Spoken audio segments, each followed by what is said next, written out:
Alhamdulillah. Alhamdulillahilladzi hadana lihadza wa ma kunna linahtadiya laula an hadanallah. Asyhadu an la ilaha illallah wahdahu rabbi la syarika lah wa asyhadu anna Muhammadan abduhu wa rasuluhu alladzi la nabiyya ba'dah. Allahumma ya muallima Adam allimna wa ya mufahhima Sulaiman fahimna. Allahumma rabbana zidna ilman nafi'a ya rabbal alamin.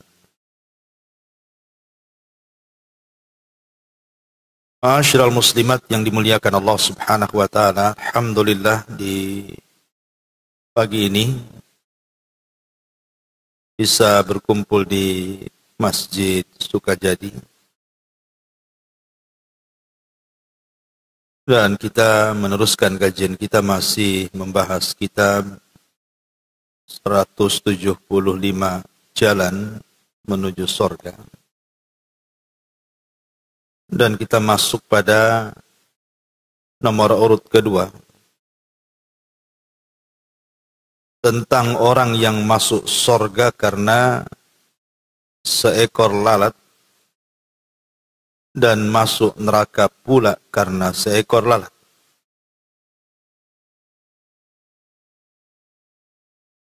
Di sini muallif pengarang mencantumkan beberapa dalil.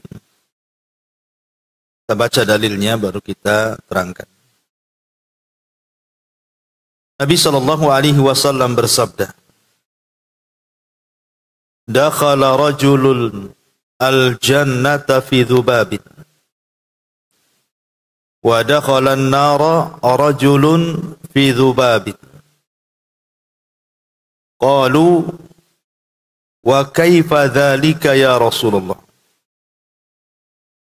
Qala marra rajulani ala qaumin lahum sanamun la yujawwizuhu ahadun hatta yuqarribu lahu syai'a. Faqalu li ahadihima qarrib. Qala laysa indi syai'un uqarribuhu. Wa qalu lahu qarrib walau dhubaba. Fa qarraba dhubaba fa khallu sabilahu. Fadakhala an-nar. Wa qalu lil akhari qarrib walau dhubaba.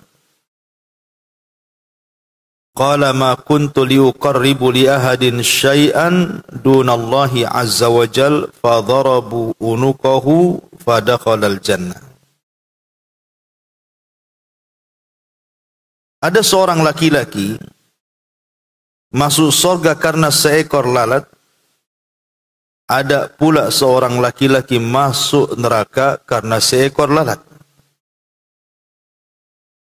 Mereka para sahabat bertanya, bagaimana demikian dapat terjadi wahai Rasul?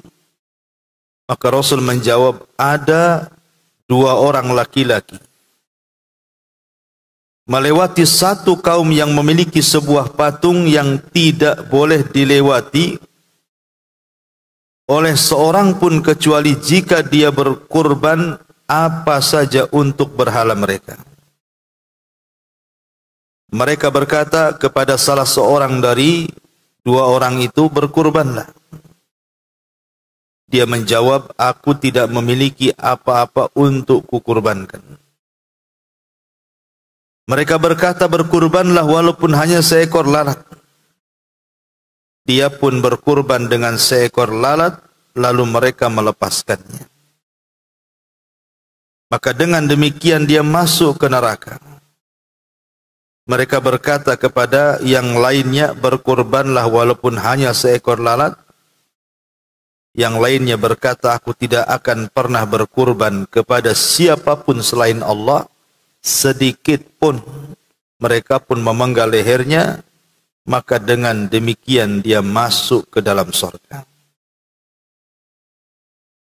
Jika saja balasan bagi orang yang telah melakukan kesyirikan kepada Allah dengan berkurban kepada selain Allah dengan seekor lalat adalah neraka, lalu bagaimana balasan bagi mereka yang melakukan kesyirikan kepada Allah dengan berkurban kepada kubur-kubur, patung-patung, dengan kambing, sapi, unta, harta, emas, madu, minyak, dan yang lainnya dari kurban-kurban dan amalan-amalan yang diharamkan dan berbagai jenis kesyirikan dan kesesatan. Padahal Rasulullah telah bersabda berkenaan tentang orang yang seperti mereka, la'anallahu man dzabaha li ghairillah. Allah melaknat orang-orang yang menyembelih untuk selain Allah. Baik. Bab kedua ini menceritakan tentang amalan dari amalan-amalan yang bisa memasukkan ke dalam surga. Pada nomor urut pertama, amalan yang paling besar memasukkan ke dalam surga kan tauhid. Lah, nomor urut 2 ini contoh daripada tauhid. Apa itu? Berkurban kepada Allah Subhanahu wa taala. Baik berupa akikah, baik berupa kurban Idul Adha, baik berupa nazar atau apalah namanya. Kalau seandainya kita menyembelih binatang itu dikarenakan karena Allah Subhanahu wa taala dan juga diniatkan untuk Allah Subhanahu wa taala, maka menyembelih seperti itu satu amalan yang bisa mengantarkan kita ke dalam surga. Tapi sebaliknya, kalau seandainya kita menyembelih binatang diberikan kepada selain Allah, walaupun binatang itu kecil, sekecil-kecilnya seperti seekor lalat, maka justru akan menjadi sebab orang itu masuk ke dalam surga, ke dalam neraka. Jadi di sini dikisahkan, Bu, sebenarnya hadis ini menjadi polemik para ulama. Apakah hadis ini artinya sahih sampai kepada Nabi SAW, ataukah hadis ini adalah ucapan daripada Salman Al-Farisi radhiyallahu anhu? Kan kalau kita melihat sanadnya, hadis ini dari Salman Al-Farisi radhiyallahu anhu. Ada yang mengatakan bahwa ini perkataan Salman, karena Salman itu kan pernah beragama Nasrani. Awalnya kan Majusi Salman itu, kemudian pindah ke Nasrani. Boleh jadi Salman itu mengambil kisah Israiliyat saat dia menjadi Nasrani. Makanya keluarlah hadis ini. Sehingga ulama menghukumi seperti yang dikatakan Al-Imam Ibnu Utsaimin rahimahullahu taala bahwa hadis ini mauquf. Mauquf itu artinya ucapan yang sampai ke sahabat saja, tidak sampai kepada Nabi, disebut mauquf. Kalau ucapan yang sampai kepada Rasul disebut marfu'. Lah ulama mengatakan bahwa hadis ini mauquf. Ini ucapan Salman Al-Farisi radhiyallahu an. Boleh jadi Salman mengambil dari kisah Israiliyat saat dia menjadi Nasrani sebelum masuk Islam. Dan pendapat inilah yang dikuatkan oleh Syekh Nasiruddin Al-Albani rahimahullahu ta'ala. Tetapi memang hadis ini masyhur karena memang dicantumkan di banyak kitab seperti Kitab Tauhid. Cantumkan hadis ini. Dan memang hadis ini dikeluarkan Imam Ahmad di dalam kitab Az-Zuhud dan yang lainnya. Baik, anggaplah kita mengatakan bahwa ini adalah hadis marfu sampai kepada Nabi SAW. Jadi kita petik beberapa faedah dari hadis ini. Jadi zaman dulu, ini kan cerita zaman dulu. Jadi ada satu kampung itu. Di kampung itu ada berhala. Dan dulu kita masih kecil-kecil kan, ingat Bu ya. Mungkin ibu yang masih kecil dulu masih ingat memorinya ke waktu baheula. Itu setiap kampung itu kan mesti ada berhala kan. Entah berupa pohon yang ditakuti, yang dikeramatkan, terkadang harus kita kasih sesajen dan begitu seterusnya. Entah berupa batu, entah berupa gua, mestilah setiap kampung itu adalah tempat-tempat atau benda-benda yang dikeramatkan. Lah zaman dulu itu, apalagi zaman dulu sekali kan, zaman kita saja ada tuh. Zaman saya masih SD aja masih ada di kampung saya itu pohon beringin itu dikeramatkan. Apalagi ini kan kisah-kisah Bani Israel, berarti itu sudah lama. Jadi ada satu kampung itu ada berhala. Lah berhala itu selalu orang-orang kampung tersebut melakukan ritual kurban supaya tidak mendatangkan kesialan. Jadi orang-orang kampung selalu datang ke berhala itu berkurban. Dan akhirnya mereka memberlakukan kepada siapapun yang melewati kampung itu. Maka siapapun yang melewati kampung itu juga tidak boleh lewat begitu saja kecuali harus berkorban juga. Lah, adalah dua orang musafir. Itu memang sedang melakukan perjalanan dan mau tidak mau harus melewati kampung itu. Karena tidak ada jalan lain. Sementara siapapun yang melewati kampung itu harus mengorbankan sesuatu. Akhirnya kemudian yang satu dicegat, kemudian dikatakan qorrib, kamu harus korban untuk berhala kami. Maka orang ini mengatakan laisa indi syai'un uqarib, aku ini musafir, tidak ada duit. Mau beli kambing dari mana untuk kau korbankan? Mau beli ayam dari mana untuk kau sembelihkan di hadapan berhala? Aku ini musafir, tidak punya apa-apa. Tetapi karena orang kampung itu buat aturan, itu bukan alasan, tetap harus berkorban. Akhirnya mereka memberikan solusi, qarrib walau kana dubaba. Ya sudah gini saja.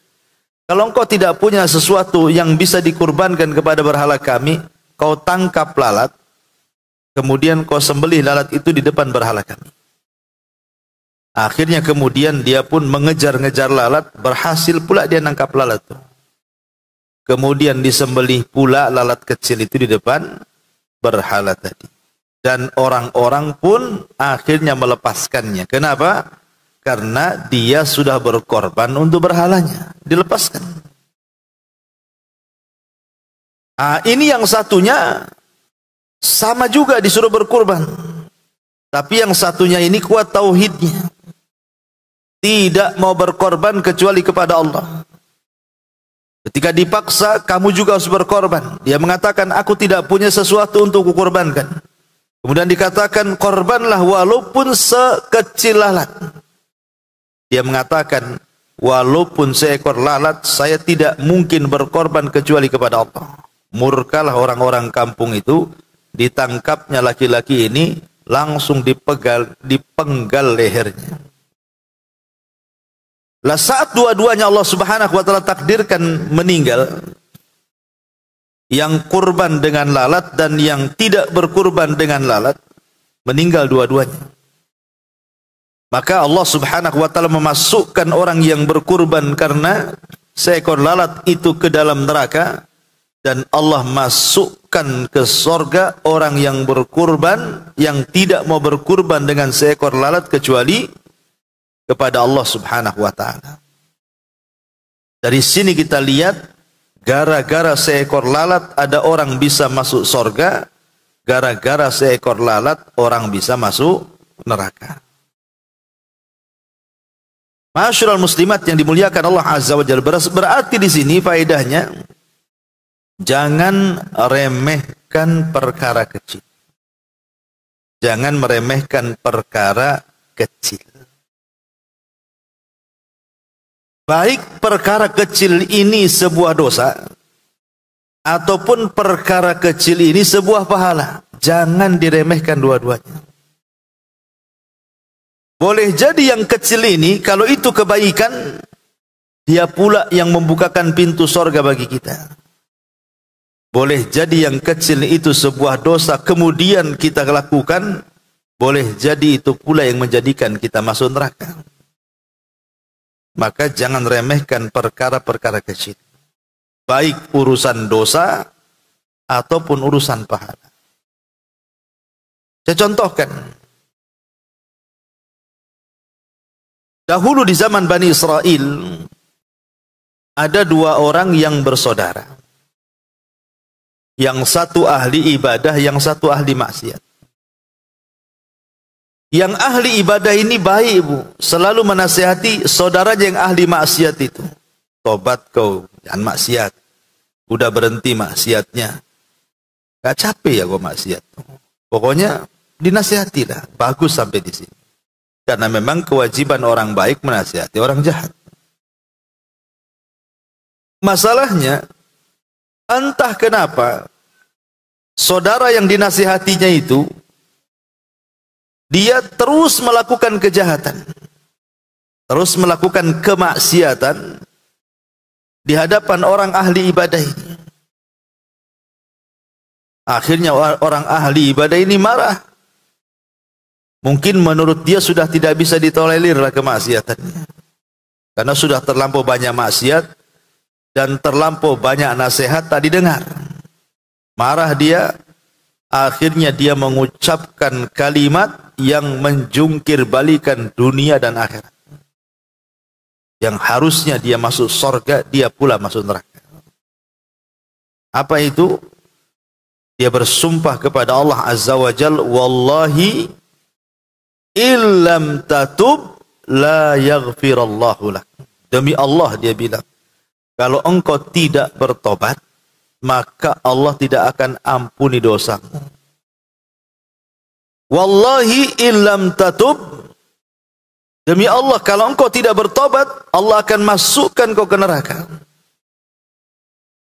Jadi dia mengatakan bahwa Allah tidak akan mengampuni dosanya.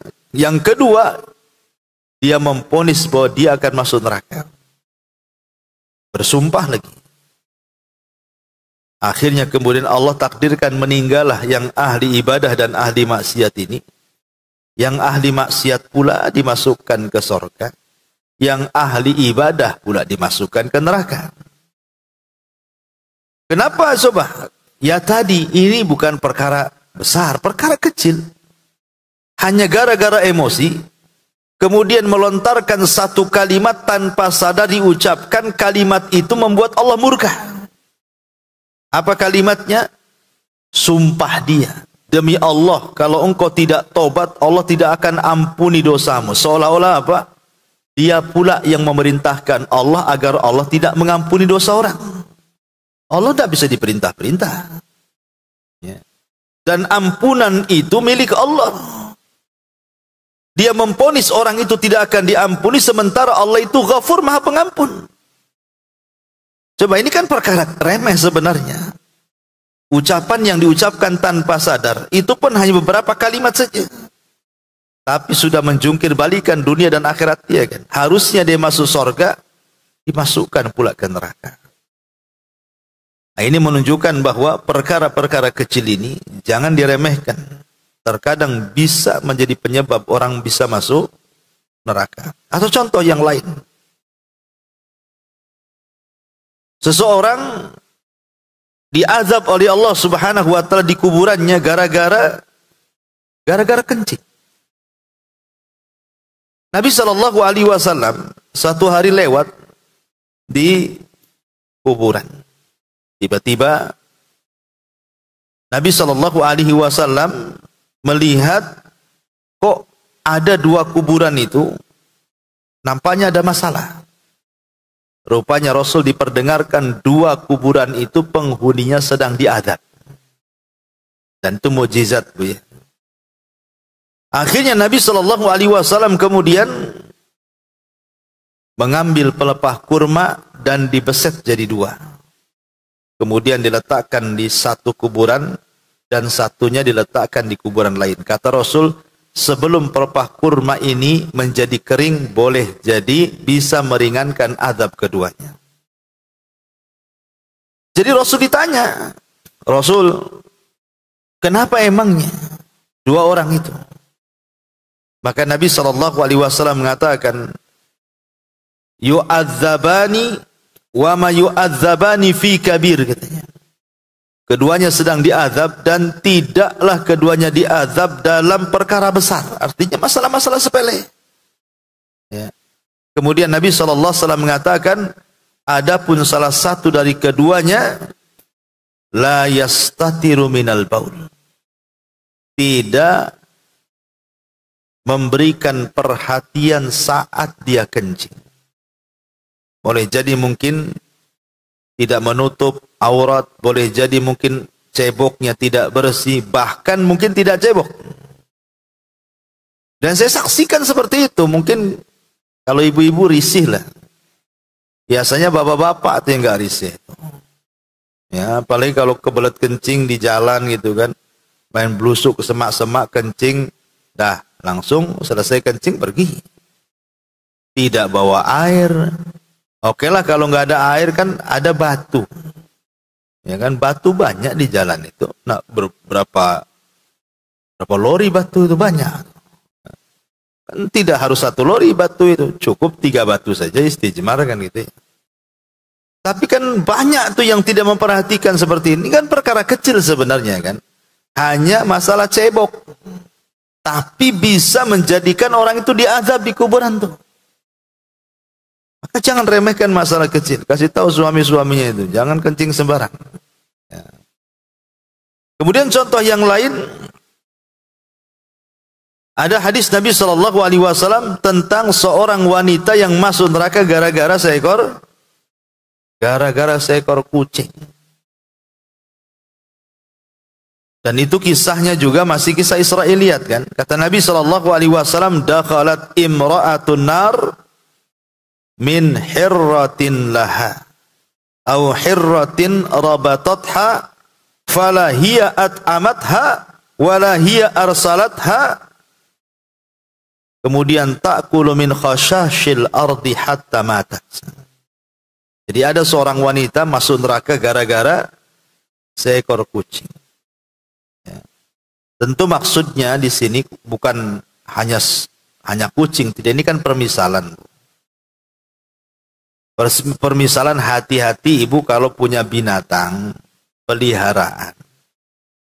Kan mungkin ada di antara ibu itu ada yang suka kucing, akhirnya melihara kucing. Ada ndak suka kucing, ibu itu tuh kan sukanya ayam, dia pelihara ayam. Ada ndak suka ayam, suka burung, pelihara burung.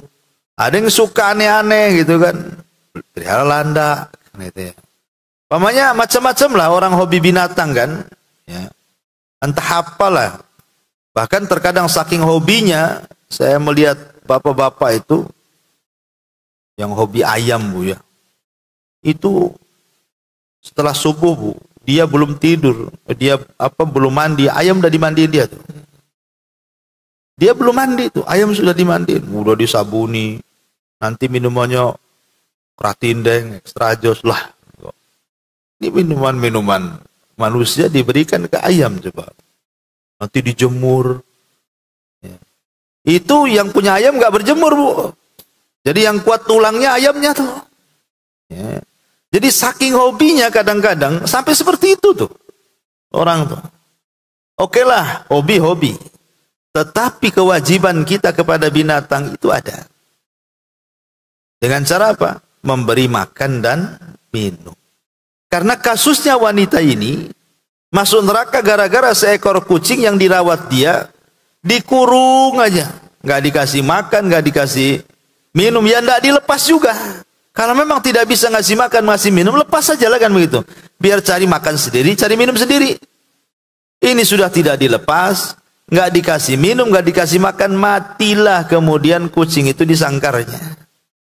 Gara-gara kasus ini, kata Nabi SAW, dakhalat imra'atun nara fi hirratin rabatatha atau habasatha.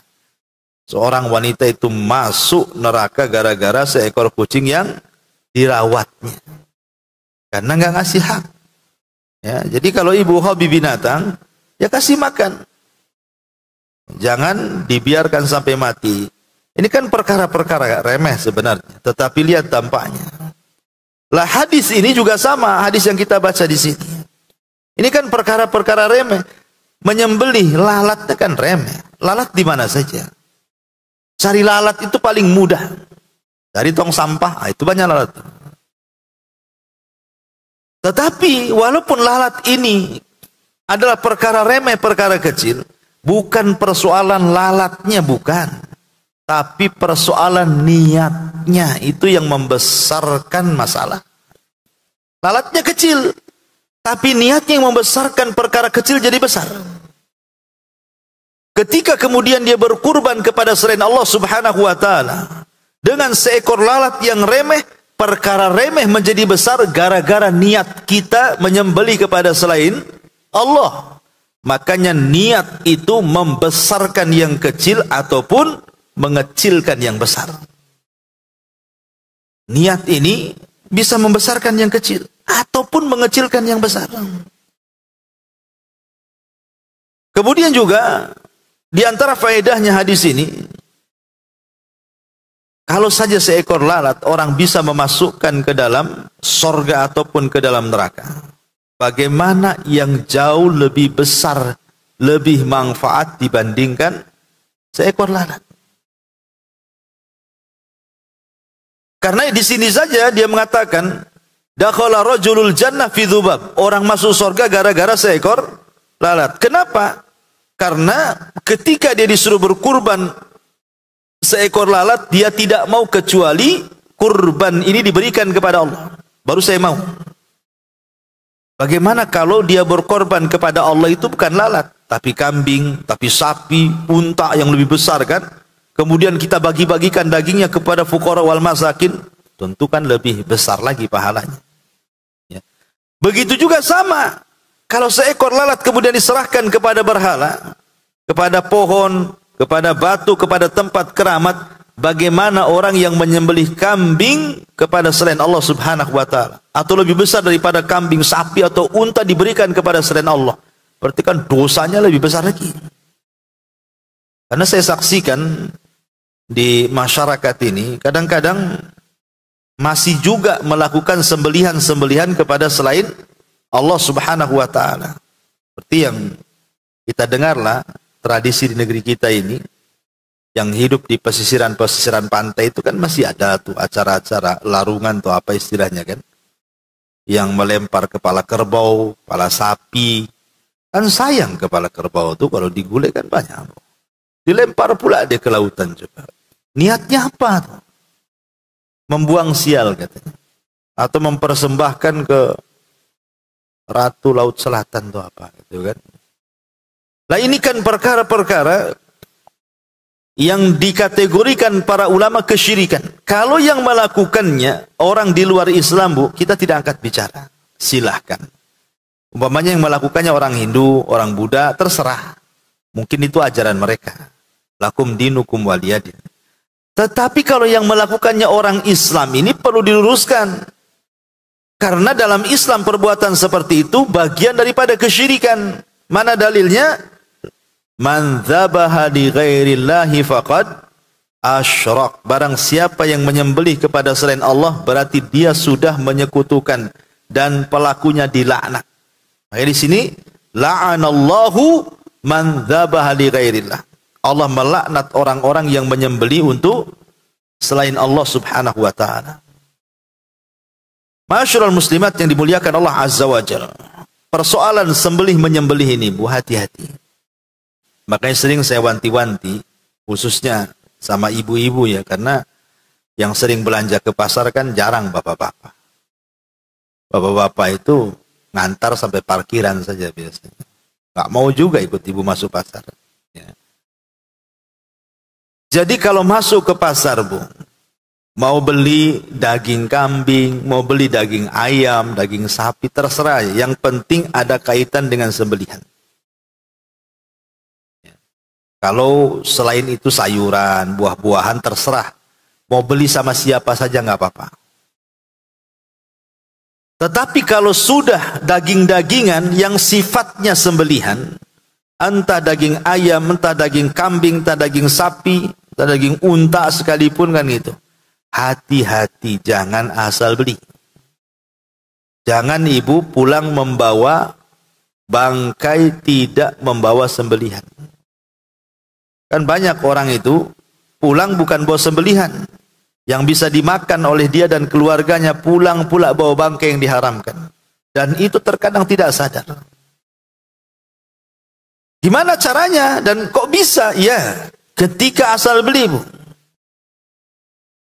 Makanya kalau masuk ke pasar, Bu, perhatikan satu tempat orang yang jual. Yang kedua juga orang yang jualan. Tempatnya kita perhatikan, orang yang jualannya pun kita perhatikan. Karena Islam itu kan melihat dohir, Bu. Kita tidak mungkin melihat batin. Tapi kita melihat dohir. Dulu di zaman Rasul, ada seorang sahabat datang kepada Nabi SAW ingin menyembelih seekor unta di sebuah tempat namanya Bawana atau Buwana. Bawana atau Buwana, satu tempat. Dia ingin menyembelih di tempat itu karena pernah nazar masalahnya. Datang dia kepada Rasul. Rasul, saya pernah nazar akan menyembelih seekor unta di sebuah tempat namanya Buwana atau Bawana. Kata Nabi SAW, saya ingin tanya dua hal.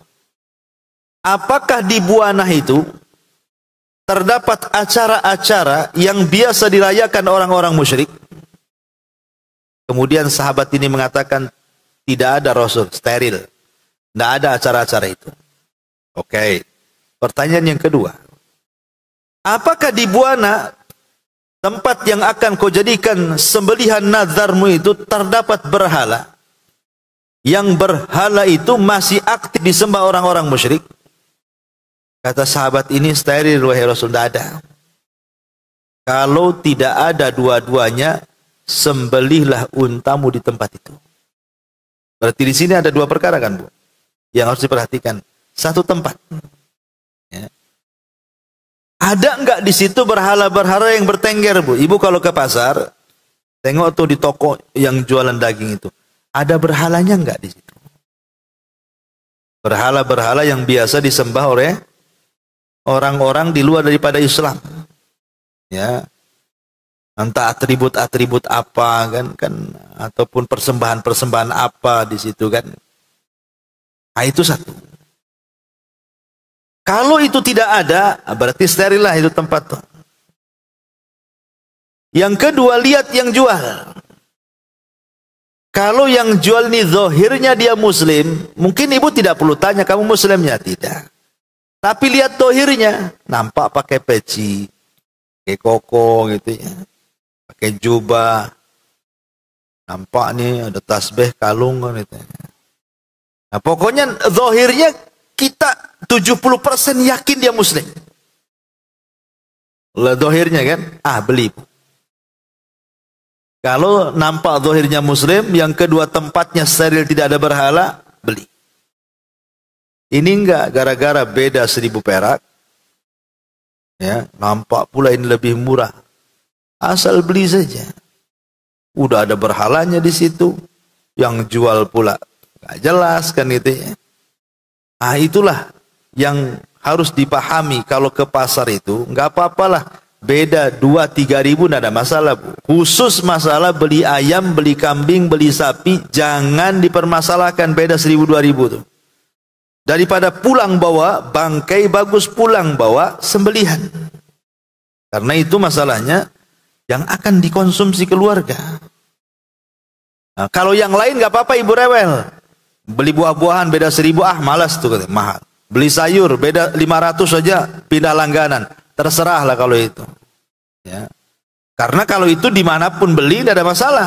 Tapi tolong kalau soal sembelihan, jangan asal-asalan. Karena begini, Bu, kalau saya kategorikan persoalan sembelihan ini ada beberapa kategori ya.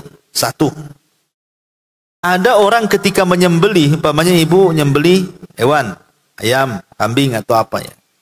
Ketika disembelih, ibu baca bismillah. Bismillah, ngorok layam. Apakah semata-mata kemudian menyembelih dengan baca basmalah itu menjadi halal? Tidak, kata ulama. Tapi harus ada perkara kedua. Bukan hanya ketika menyembelih baca basmalah, tetapi juga harus ada yang kedua. Apa? Diniatkan karena Allah. Ya. Kalau hanya menyembelih baca basmalah diniatkan kepada selain Allah, halal, haram, tidak boleh dimakan. Contoh, ya, ibu nyembelih ayam, bismillah tuh, sudah benar pakai bismillah. Tapi tiba-tiba memang diniatkan untuk sesajen, diberikan kepada pohon, kepada berhala, kepada apa, halal, tidak halal walaupun baca basmalah. Karena diniatkan kepada selain Allah kan. Itu sama orang mencuri baca basmalah. Ya. Mau nyopet baca bismillah dulu, Bu. Nah, biar halal tangkapannya katanya kan. Nah, itu sama aja kayak gitu tuh. Jadi ini yang pertama kan, baca basmalah diniatkan kepada selain Allah haram, enggak boleh dimakan. Ataupun kita balik. Dia tidak baca basmalah tuh. Main goro saja.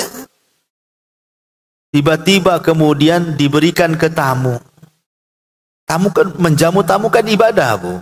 Karena Rasul yang mengatakan, "Man kana yu'minu billahi wal yaumil akhir falyukrim dhaifahu." Siapa yang mengaku beriman kepada Allah dan hari akhir, maka hormati tetamunya. Menghormati tamu kan baik, Bu. Masalahnya ketika menyembelih binatang tidak mengucapkan basmalah. Halal apa haram? Haram. Walaupun niatnya bagus untuk tamu. Atau niatnya disedekahkan kepada fakir miskin. Atau niatkan disedekahkan untuk ngasih makan anak-anak yatim. Tapi ketika menyembelihnya tidak baca basmalah, haram juga sembelihannya. Kalau yang pertama, baca basmalah, tapi diniatkan kepada selain Allah, haram sembelihannya. Yang kedua, dibalik nih, tidak baca basmalah, diniatkan pula karena Allah, tetap haram. Yang kuadrat itu, Bu, itu sudah tidak menyebut nama Allah, diberikan pula kepada berhala. Itu kuadrat tuh. Udah nyembelihnya nggak pakai bismillah, dikasih pohon pula. Kemudian kita makan pula, itu udah nggak jelas tuh. Kalau yang makan orang gila nggak apa-apa, ya.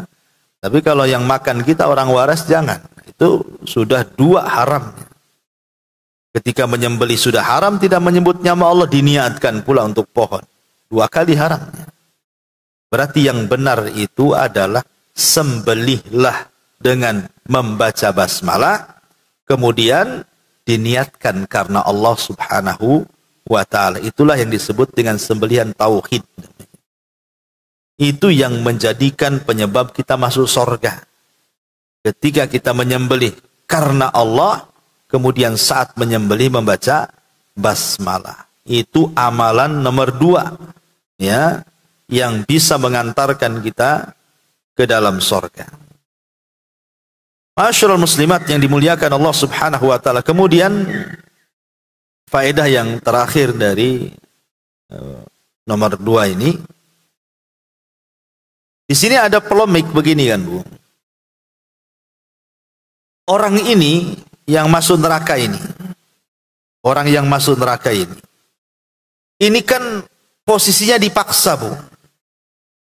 Kan orang ini lewat, ini ada berhala di kampung, kemudian lewat. Kok kalau tidak berkurban, saya bunuh kamu. Berarti kan posisinya dipaksa. Akhirnya terpaksalah dia berkurban. Kemudian Allah takdirkan meninggal. Kenapa dimasukkan ke neraka? Kan dia melakukannya kan terpaksa. Bukan karena kerelaan dia menangkap lalat, kemudian menyembelih depan berhala. Sebenarnya dia nggak rela, nggak mau kan gitu. Cuman karena dipaksa disuruh berkurban dan dia mengatakan aku nggak punya sesuatu untuk dikurbankan. Akhirnya orang-orang memberikan solusi tangkap lalat, terpaksalah dia tangkap lalat. Sebab kalau tidak, nasib dia akan seperti saudaranya yang dibunuh kan. Berarti melakukan sembelihan itu sebenarnya dalam kondisi dipaksa. pertanyaannya harusnya akan dimaafkan. Namanya terpaksa. Sebab nyawa taruhannya. Kalau tidak menyembelih. Tapi kenapa Allah tetap masukkan dia ke neraka? Dari sini ulama membahas, ya kan, bahwa syariat kita umat Islam itu beda dengan syariat umat-umat dulu. Kalau kejadiannya, kisah ini masih dalam lingkup Islam, maka orang yang dipaksa menyembelih bukan karena Allah, di bawah ancaman pembunuhan, maka tidak akan masuk neraka dalam umat Islam. Seperti contohnya siapa? Ammar ibn Yasir, yang disiksa oleh Abu Jahal, kemudian diancam akan dibunuh kalau dia tidak memuji sembelihannya, berhala-berhalanya, atau mencaci maki Nabi. Terpaksa dia memuji berhala dan mencaci maki Nabi. Akhirnya dilepaskan sama Abu Jahal. Kemudian turun ayat illa man ukriha wa qalbuhu mutmainnun bil iman, kecuali orang yang dipaksa tapi hatinya tenang dengan keimanan, tidak mengapa mengucapkan kalimat atau berbuat sesuatu yang kufur. Jadi syariat umat Islam berbeda dengan syariat umat dulu. Ini kan cerita syariat umat dulu. Kalau syariat umat dulu tidak ada kalimat uzur, ya, harusnya orang ini sabar. Seperti orang kedua sabar, tidak mau berkorban kecuali kepada Allah, kan begitu. Tapi yang pertama tidak sabar, makanya kemudian dia berkorban kepada selain Allah hanya karena supaya bisa lewat jalan. Tapi dalam syariat Islam tidak. Dalam syariat Islam ini kalau umpamanya ibu dipaksa, kalau tidak dibunuh, untuk berkorban kepada berhala, kemudian ibu berkorban kepada berhala secara terpaksa, maka itu dianggap uzur. Ibu tidak dihukum. Namanya dipaksa. Ya. Makanya kenapa tolak makruh kalau kita bicara masalah talak. Seorang suami kemudian dipaksa, kau ceraikan istrimu, kalau enggak saya dor kepalamu. Terpaksa dia menceraikan istrinya. Sah cerainya? Kata Imam Malik tidak sah. Karena cerainya dipaksa. Ya. Nah, itu juga berlaku juga gitu ya dalam umat Islam. Berarti karena konteksnya hadis ini bicara tentang umat Israiliyat, umat dulu, ya boleh jadi hukumnya umat dulu berbeda dengan hukum umat Islam. Wallahu alam, ini yang bisa kita ambil petik dari pelajaran. Nomor 2 tentang orang yang masuk surga karena seekor lalat dan masuk neraka pula karena seekor lalat. Baik, sebelum saya tutup, kalau ada yang bertanya silakan. Sabar samar. Ada 2 aja, mungkin saya yang budek gitu ya, atau ibu yang kurang keras ngomongnya.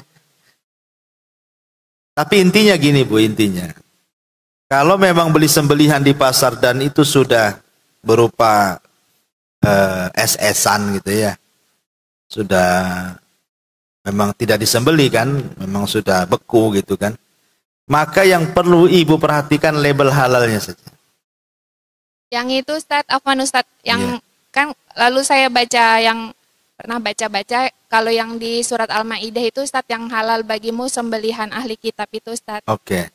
Itu terus dan selanjutnya terus lalu saya baca katanya kalau ahli kitab dahulu dan yang sekarang itu sama-sama sudah kafir gitu. Jadi maksudnya yang dulu kan pada zaman Nabi ahli kitab dahulu itu kafir tapi diperbolehkan gitu, ada yang hadis Nabi diberi kambing itu Ustadz sama wanita itu kan Ustadz. Nah itu berlaku juga di zaman sekarang gitu Ustadz. Iya. Gimana Ustadz? Intinya bahwa masalah sembelihan ahli kitab itu sebenarnya ayat itu umum sampai kiamat. Nggak mungkin ayat itu dibatasi sampai turunnya ayat itu saja di zaman Nabi, kan mustahil. Namanya hukum itu akan berlaku sampai hari ini bahkan sampai kiamat. Namanya hukum itu tidak mungkin terbatasi ruang lingkup dan waktu dan zaman. Ya hukum haram di zaman Nabi haram sampai sekarang, haram sampai kiamat. Hukum boleh di zaman Nabi akan senantiasa boleh sampai sekarang dan sampai kiamat. Termasuk juga surah Al-Maidah, wa ta'amul ladzina utul kitaba hillu lakum wa ta'amuhu wa ta'amukum hillu lakum. Dan sembelihan ahli kitab halal bagi kalian sebagaimana sembelihan kalian halal bagi mereka. Maksudnya to'am makan di sini artinya sembelihan.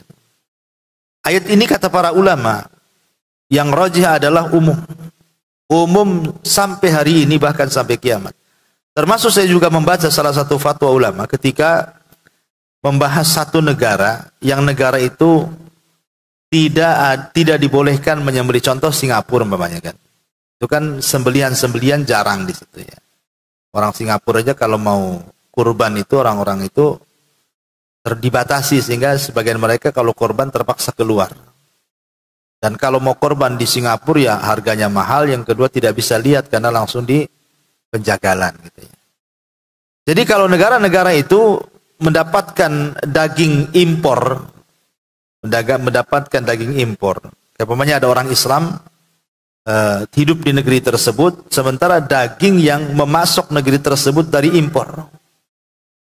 Maka ulama mengatakan lihat pengimpornya itu. Kalau daging negara yang impornya itu ahli kitab, maka kita yang hidup di negara itu halal makan. Kalau jelas-jelas ya, yang mengimpornya itu negara ahli kitab. Maksudnya negara ahli kitab itu mayoritas ahli kitab. Tapi kalau seandainya negara yang mengimpor itu bukan ahli kitab tetapi di luar ahli kitab dan bukan juga muslim, maka haram. Tidak boleh memakan sembelihannya. Jadi ulama memfatwakan seperti itu. Lah termasuk juga di negeri kita. Masalahnya di negeri kita ini kan ada pilihan, Bu. Itu masalahnya.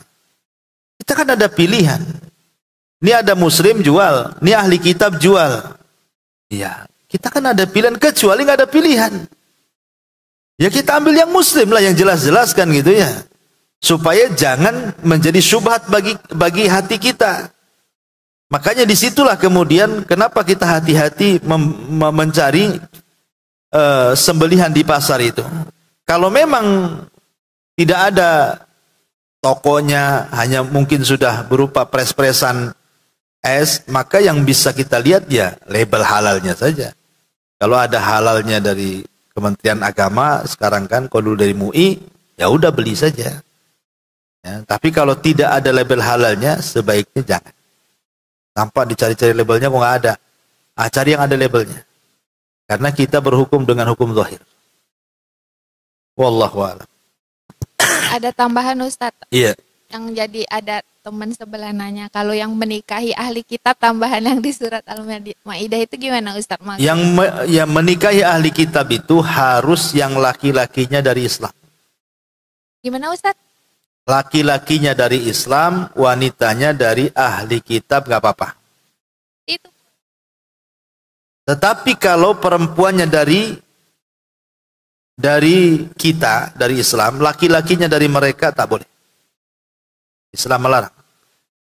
Itu boleh ya Ustadz ya? Maksudnya kayak pemuda Islam menikahi perempuan. Boleh, tapi dengan syariat Islam. Bukan nikah di gereja ya. Ustadz, jazakallah ya. Iya, jadi nikahnya harus secara Islam. Wanitanya terserah mau ahli kitab, mau Yahudi, mau Nasrani apa. Tapi sistem pernikahannya harus sistem pernikahan Islam. Walaupun perempuan itu tidak memeluk Islam dalam masalah, tapi harus ikut tunduk kepada syariat Islam. Bukan kita pula tunduk beribadah di tempat ibadah mereka. Karena akan berbeda ritual mereka dengan ritual kita. Kita ini agama tauhid. Mereka bukan agama tauhid. Mereka mengatakan Isa itu Tuhan.